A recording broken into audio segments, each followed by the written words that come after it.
Hello guys, আমরা আইছি আমাদের মসজিদে। এখন বিরিয়ানি দিব, আমরা তাই বিরিয়ানি খাবো। সো আপনারা আমাদের সাথে থাকেন আর দেখতে থাকেন।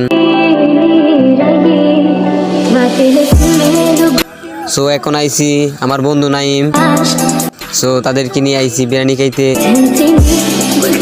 সো দেখতে থাকেন, আমাদের পাশেই থাকেন।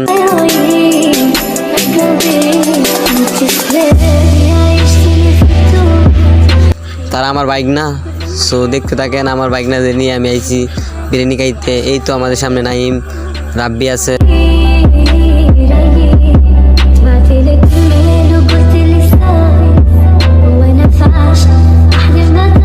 এই তো আমার কাকা সুমন, আরো আমার সাথে বন্ধু বান্ধব আইছে। সো আমার এই ভিডিওটাতে বেশি বেশি সাপোর্ট করবে।